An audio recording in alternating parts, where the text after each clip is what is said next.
ione neema ya Mheshimiwa Spika, naomba kutangaza matokeo,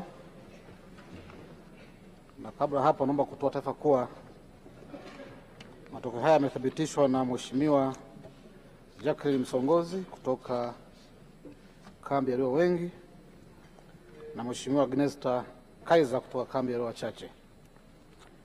Mheshimiwa Spika, matokeo ni kama ifuatavyo: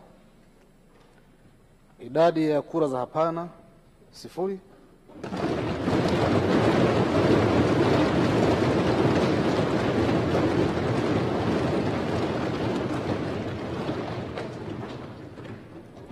kura zilizoharibika 2,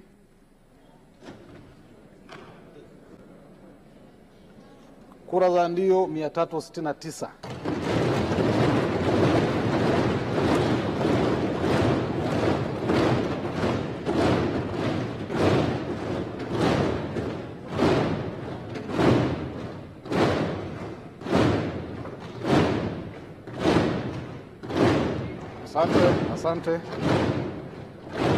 Asante. Na hii inafanya idadi ya kura zote zilizopigwa kuwa 371.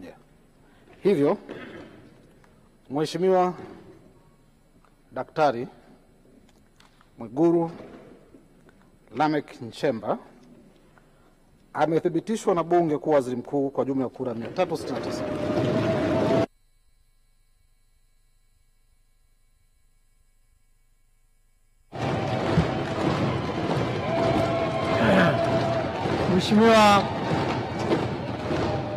Mheshimiwa Mwigulu, karibu tutoe shukrani, na ukimaliza kaa kwenye kiti chako rasmi.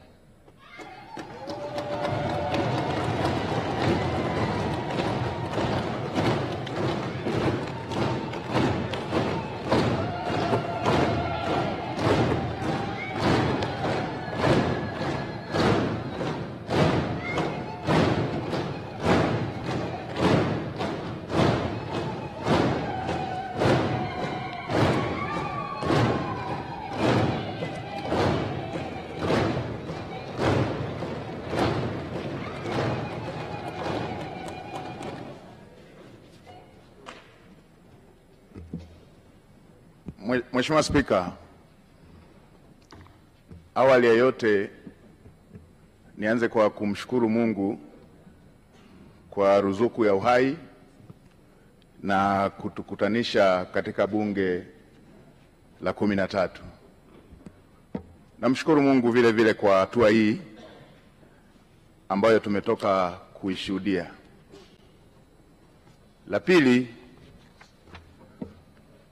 nimpongeze sana Mheshimiwa Rais Dr. Samia Suluhu Hassan kwa kuchaguliwa kwa kishindo na Watanzania. Ushindi huo ni uthibitisho wa imani kubwa Watanzania walionayo kwake pamoja na serikali yake. Mheshimiwa Spika, katika miaka mitano Daktari Samia Suluhu Hassan amejitambulisha kuwa ni rais anayetaka matokeo ya haraka yanayotatua matatizo ya Watanzania. Amefanya hivyo wakati alipoapishwa kulikuwa na tatizo kubwa la umeme. Aliweka jitihada kubwa za kukamilisha mradi mkubwa wa bwawa la Mwalimu Nyerere na kuachilia umeme ule ambao umemaliza kabisa tatizo la kukatika kwa umeme na kuipa nchi ziada ya umeme.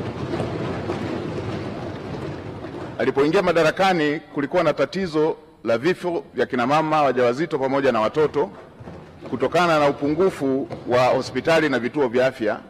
Katika kipindi kifupi amejenga zaidi ya hospitali 119 za wilaya, zaidi ya vituo vya afya 649 katika kata mbalimbali na zaidi ya zahanati 2800 kwa nchi nzima. Katika kipindi kifupi kulikuwa na shida ya shule pamoja na madarasa, na tulikuwa tukiona baadhi ya wanafunzi wakisomea chini ya miti. Katika kipindi kifupi amejenga shule mpya zaidi ya 2700 za msingi na amejenga zaidi ya shule 1300 za sekondari na madarasa zaidi ya 97,000. Hivyo hivyo katika sekta zingine ikiwemo kununua CT scan hospitali zote za mikoa, MRI kwenye hospitali zote za kanda, pamoja na kununua mitambo ya kuchimbia maji kwenye kila mkoa na kila ukanda. Hiki ndicho kilichowafanya Watanzania wamchague kwa wingi, na nimetaja tu kwa uchache. Mheshimiwa Spika, nitumie fursa hii kumshukuru sana Mheshimiwa Rais kwa imani hii kubwa. Natambua imani hii si kubwa tu kwake, bali ni dhamana kubwa kwa Watanzania kwa kunipendekeza katika bunge lako tukufu kushika nafasi ya Waziri Mkuu wa Jamhuri ya Muungano wa Tanzania. Natambua uzito wa majukumu haya pamoja na matarajio yake pamoja na matarajio ya Watanzania. Nitafanya kazi kwa bidii, kwa uaminifu na jitihada kubwa kuweza kukidhi matarajio hayo.